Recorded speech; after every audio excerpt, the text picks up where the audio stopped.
piece right here, I would describe it as one of my most me poems ever. It's called High Hopes, Low Landings.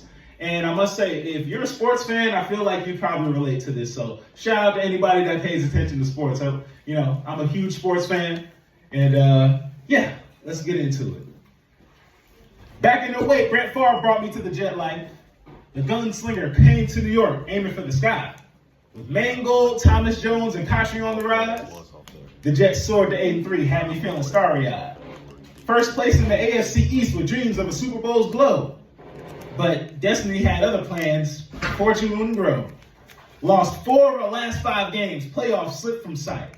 Coach Mangini out, Rex Ryan's the new guiding light. Favre was nearing 40, so he called it a day. Enter Mark Sanchez, a rookie ready to play. From USC fame to Jets hollow ground, a fresh start, new hope, where victory could be found. 3-0 to start 09, Jets fans were feeling great. But then reality hit, and we lost 6 of our next 8. Yeah, Revis Island stood tall, Rex Ryan would not be denied. In the final stretch of the season, the Jets won their last 5. Postseason dreams sparked bright, a Super Bowl was in sight. After winning the first 2 rounds, everything felt right. But then came Peyton Manning with the Colts to steal the show. The Jets Super Bowl hopes dashed, yet our spirits would still grow. In the offseason, all the stars wanted to come through. Santonio Holmes, Cromartie, and LT, just to name a few. For the 2010 season, the expectations grew, but it wasn't too much for Rex Ryan and the crew. 11-5, the Jets were flying high into the postseason. The first round, we beat the Colts, and our spirits were beaming. Second round against New England, everybody counted us out. If you ask any Jets fan, there was never a doubt. They beat the Pats in Foxborough. We were going insane. Only 2 more wins until the Super Bowl was ours to claim. But we fell short against Pittsburgh, and that one really stung. But little did I know, the pain had just begun. The Jets have not been back to the playoffs since that day.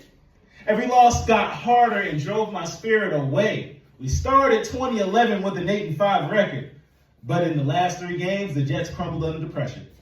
They won 6 games in 2012. They won 6 games in 2012. Things really started to tumble. A year so bad, we even saw a butt fumble. Mark Sanchez got hurt, so 2013 was Geno Smith time. The Jets even won 9 games to everyone's surprise. Things were looking up, and Jets fans were compelled. Then in 2014, they went 4-12. That was the last straw for Rex Ryan, and he was cast out. Todd Bowles became the new coach, but fans began to cast doubt. Geno Smith broke his jaw in a fight in the locker room. Ryan Fitzpatrick became the new quarterback, and business started to boom. 2015, the Jets were finally a quality team. A 10-win season had us feeling supreme. Only 1 more win until we see the playoffs again. In the season finale, we met an old friend. Rex Ryan, now coaching Buffalo, handed Jets fans their lowest low. He gave us a devastating loss to end that season, and every year since then barely feels like it had a reason. That was the last year they won more than 7 games, and since then high hopes have been hard to maintain. A revolving door of head coaches and quarterbacks who come and go. The memories of playoff success are now stories of old. All these years as a diehard fan has drove me insane. I could find a new team, but the stars still remain. So let's fast forward, 2023, because this year was going to be different. We finally found the one piece we'd always been missing. Aaron Rodgers, an all-time great and MVP. The best quarterback we would ever see with gangrene. Jets fans were so happy we have something to believe in.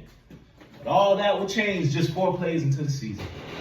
Rodgers tore his Achilles and never returned. Jets fans can never be happy. When will we ever learn? Now we come to this year, and it's more of the same. Even with Rodgers back, this team is just a shame. How can I continue a relationship so one-sided? What was once a bright flame is no longer ignited. I am tired, and I can't keep pushing. I can no longer keep eating what Woody Johnson has been cooking. I'll always have the good old days and the memories of what happened, but I can no longer be a Jets fan. It's time to look for a bandwagon. That's my piece.